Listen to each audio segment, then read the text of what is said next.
Regardez bien cette suite d'images. Ce que vous voyez à l'écran, c'est le premier téléphone de l'histoire. Et ça, c'est l'iPhone 17 Pro. Ça, c'est la première voiture jamais construite. Et ça, une Mercedes ultra futuriste. Ça, c'est le tout premier ordinateur. Et ça, c'est le dernier MacBook. Tout a évolué, tout s'est transformé, tout est devenu plus rapide, plus intelligent, plus innovant.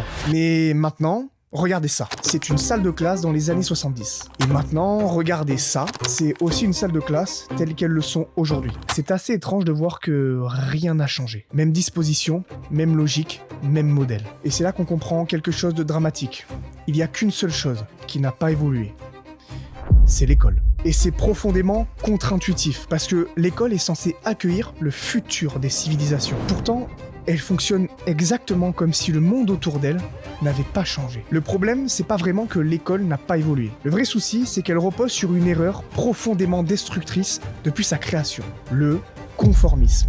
Dans une seule et même classe, on peut avoir 25, parfois 30 élèves. 30 êtres humains différents. 30 personnalités uniques. 30 façons de penser, de ressentir et de comprendre le monde. Et pourtant, on leur impose qu'un seul et unique schéma de réussite, avec le même programme, le même rythme et les mêmes attentes pour tout le monde. Et ce manège dure pendant 16 putains d'années. Pour que vous compreniez bien l'absurdité du truc, imaginez ceci. Les jumeaux monozygotes sont les êtres humains les plus proches de la planète et partagent 99,9% d'ADN commun. Mais pourtant, ils n'ont rien à voir avec de pâles copies ou des simples clones. Ce sont deux êtres humains avec une personnalité bien distincte et unique au monde. Alors comment peut-on croire sérieusement qu'un seul et unique modèle de réussite puisse convenir à des millions d'enfants, tous uniques et tous si différents? Sauf que, quand on vous a dit que le conformisme était une erreur de l'école, on vous a volontairement menti. Le conformisme n'est pas un bug du système scolaire. Il n'est pas dans l'équation par hasard. Et ce qu'on vous a décrit comme son plus grand défaut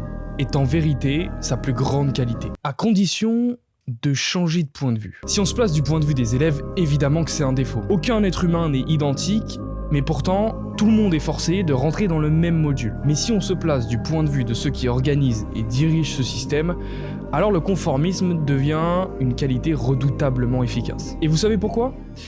Parce que le monde fonctionne uniquement sur des rapports de force. Et dans n'importe quel système, réduire la capacité de réflexion, de remise en question et de prise d'initiative des individus, c'est réduire la concurrence. Concrètement, qu'est-ce que l'école nous prépare à accepter, à part une prof d'art plastique qui pue de la gueule ? 16 ans d'études pour finir dans un travail souvent subi, une liberté limitée au soir, au week-end et à quelques semaines de vacances par an. Et pour que ce modèle soit accepté sans résistance, il faut agir très tôt. Année après année, le conformisme scolaire détruit notre esprit critique, notre curiosité, notre capacité à penser par nous-mêmes, jusqu'à nous habituer à l'obéissance automatique. Et tout ça dans un seul but, affaiblir quelque chose de profondément dérangeant pour n'importe quel système de pouvoir. Quelque chose que nous possédons tous naturellement dès l'enfance. Quelque chose qui ne s'apprend pas, mais qui peut être cultivé ou effacé. Et stratégiquement, l'école a choisi la deuxième option, l'effacement de cette arme naturelle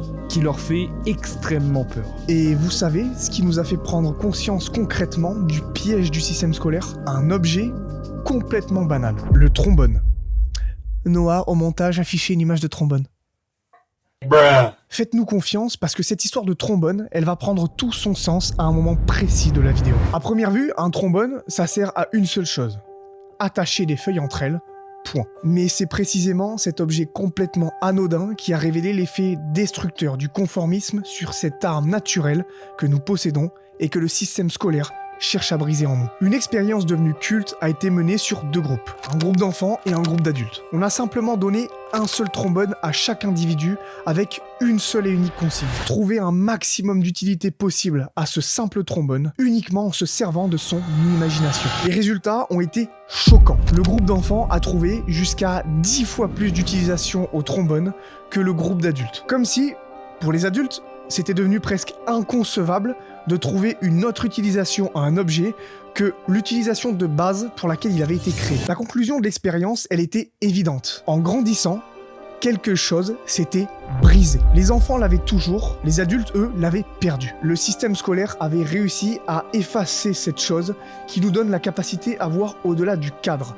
à détourner et à imaginer. Les adultes avaient tous perdu cette clé fondamentale de l'émancipation. Alors maintenant, Posons-nous enfin la question. Quelle est cette clé, cette arme dont on vous parle depuis le début de la vidéo? Celle que l'école efface progressivement en nous. Et bah, pour le comprendre, on va faire un test extrêmement simple. Regardez attentivement autour de vous. Ce que vous voyez là, votre toit, les murs qui vous protègent, le lit sur lequel vous êtes peut-être allongé, le téléphone ou l'ordinateur sur lequel vous regardez cette vidéo, la voiture garée dehors que vous voyez par la fenêtre, tout ça, ça a un point commun. Prenez 5 petites secondes pour le trouver.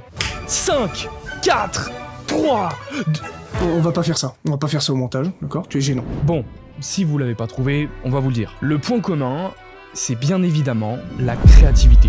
Rien de tout ça n'existerait sans elle. Chaque objet autour de vous a d'abord existé sous forme d'idée dans la tête de quelqu'un. Une idée improbable, parfois absurde à son époque. Par exemple, un rectangle capable de communiquer avec le monde entier. Alors, posez-vous une question honnête. Si tout cela n'existait pas déjà, seriez-vous capable de l'imaginer? Voilà ce que le système essaie d'éteindre en nous.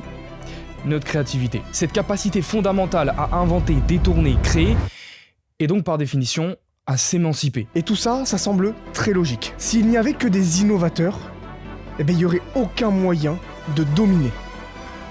Oh, la dinguerie, frère! Personne n'aurait réellement de pouvoir sur la société. Sauf que notre monde ne fonctionne pas sur l'innovation pure, mais sur des rapports de force. Un monde où les innovateurs sont minoritaires.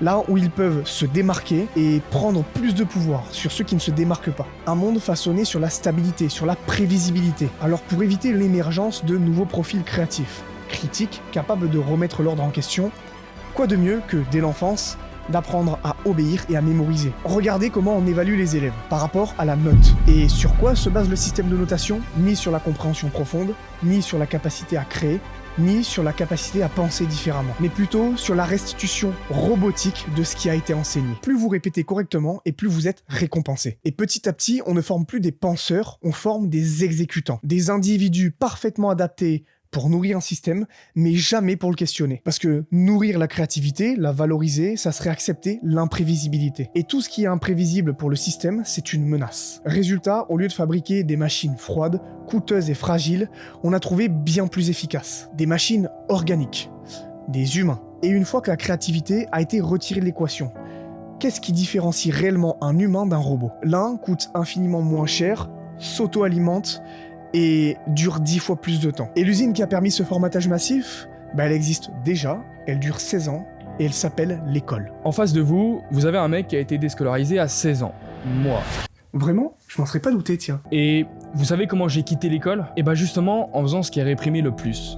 Je l'ai remise en question. À cet âge-là, je suis tombé sur une conférence d'un homme. Un homme qui a mis des mots précis sur un malaise que je ressentais depuis des années. Pour la première fois, quelqu'un m'expliquait vraiment ce que je vivais sans réussir à l'exprimer. Cette sensation d'être forcé d'entrer dans un moule qui n'était pas le mien. Comme essayer de faire rentrer un carré dans un triangle à grands coups de marteau. Et ce jour-là, je suis rentré chez moi, je me suis allongé, et j'ai passé plusieurs heures à regarder le plafond. Pas à fuir, mais à réfléchir.